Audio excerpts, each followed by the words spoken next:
What's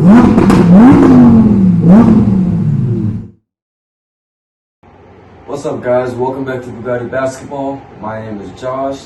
As an athlete, if you guys ever find yourself experiencing back pain, lower back pain, chest pains, which most of us go through at some point, whether it's cramps or injuries, these are some yoga poses today that we're going to go through to help subside that and prevent that for future reference also. So if you ever find yourself in needing of some lower back pain help or something similar, this is the video to check out. So let's get to it. So we're going to start with a very common yoga pose known as the plank pose. It's basically going to be a push-up position, but you're just going to be holding that position, not actually doing a push-up. What this does is going to be strengthening your core and your lower back, so you can prevent any type of injuries in this lower area of your abdomen. So first, you're going to want to start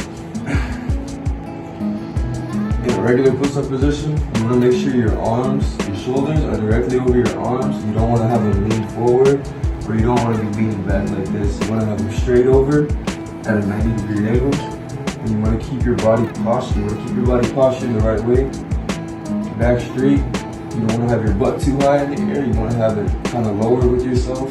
Keep all your angles together. And then you want to hold it for at least 3 to 5 breaths every time. You want to really get the core strength going, so you can really feel that. You can really start to strengthen it. You want to hold it for at least 2 to 3 more breaths.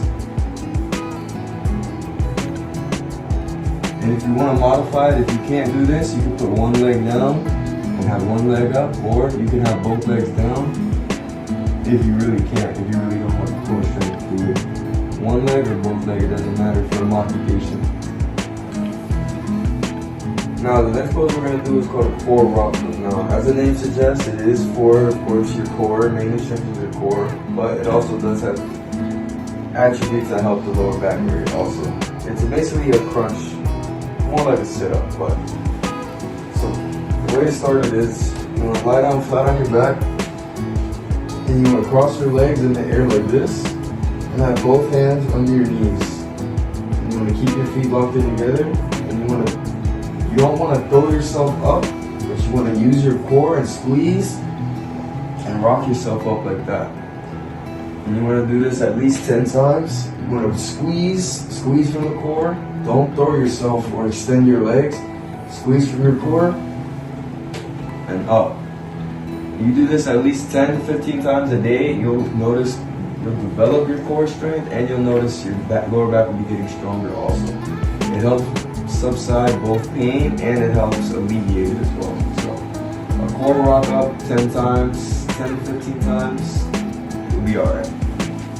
Alright, so this next one we do, I'm not too much of a fan of. It's called garland pose, but the benefits of it are very helpful. It does help out with your lower back a lot and open up your hip flexors. So what you're going to want to do is you're going to want to start on your mat. Set up a little bit like this. Make sure your feet are in a nice wide stance, at least level with your shoulders. And you're going to come down and you're just going to squat basically. And you're going to hold it right here. And you're just going to sit like this for at least 45 seconds to a minute. And you'll be able to feel it really. It opens up your hip flexors more than anything, but it also helps your core and it helps your lower back as well. This is mainly for your hip flexors, for people with tight hips, or that carry a lot of stress in the hips. If you ever have trouble trying to loosen your hips, if it's an area you can't necessarily adjust, or you can't really just get that crook out of it, or you're cramping, this is the perfect pose to try to help with that. So hold this for 45 seconds to a minute and you'll feel the results immediately. Alright, so we're going to do another hip opener pose. This is called triangle pose. Now, this is more of a tricky pose, I would say, because your hand placement is going to determine what you get from this. So what you're going to do is you're going to start straddle, starting to straddle. And you're gonna turn your left foot out. Whatever foot you do, whatever side you decide to work on first, you're gonna turn that foot out. So on this side, we're gonna go with our left foot. And we're gonna turn that one out. You don't want to bend the knee. That's the thing. With this, if you bend your knee, that means you're gonna be doing another pose, and it's not gonna be working the way it's supposed to. So you turn your foot out. You want to start your arms up in the air, parallel to the floor, and then you're gonna want to bend over. And once you're over, you can either put your hand on your thigh, your shin, or your foot, but you don't want to put it on your knee, because that'll cut off a lot of circulation for you, and that'll cause damage on your body. So it'll cause wear and tear on your knee.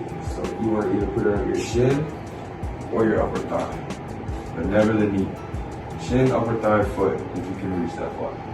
So, and then once you're in it, you're just gonna want to sit like this for a little bit. Keep your arm vertical in the air. Make sure your hand is straight too. You're just gonna want to look up at it. And you can look down if you want, but try to look up at it as much as you can. And then you're gonna want to come out, hold that for at least 2 to 5 breaths, and then you can switch up. And then of course, do the next side. Arms out. Start with your arms out. Slide over. Thigh, shin, foot, whatever you feel like you can work or whatever you want to work on. Look up at the hand, make sure it's straight with your body. You want to have it coming directly through. And boom. So the last pose we're going to be doing is called a seated hip opener. So it's basically it's a regular stretch, but the way we're doing it is we're catering more to focusing on actually feeling our body rather than just stretching it out. So what you're going to want to do is you're going to want to start in a nice wide stance. Make sure your legs are out as far as you can stretch them, or whatever's a comfortable distance for you. You're going to want to bring your arms up, make sure your back is straight, and you're going to want to bring your hands to whatever side you feel like starting with first, right side or left side, doesn't matter. I'm going to start with my left side, my right side, my left side, and you're not going to put your hands on your knee. You're going to go for either your shins, your foot, thigh, whatever you can do. But you're going to want to stretch as far as you can go. And you're going to want to bend down just a little bit, or as much as you want. You're going to hold it for 3 to 5 breaths at least. You're going to count them. Nice slow breaths too. You don't want to rush it, rush the feeling, rush the stretch. You want to make sure you feel like your body reacting to you. Really open up your hips and your hamstrings. You're gonna want to come back up, go to the other side, do it for 3 to 5 breaths, wherever you can go, however long you can do it for. And then you're gonna come up, come back up, back straight, and then you're gonna go all the way down the middle and try to walk up. Use your fingers to walk yourself up as far as you can, and then a little bit farther, just to really get that stretch going in. And you're gonna want to do that also for 3 to 5 breaths. So with all 3 of these, it'll be able to open up your hips a lot and really help out with those stretches and keeping your hips limber and flexible. So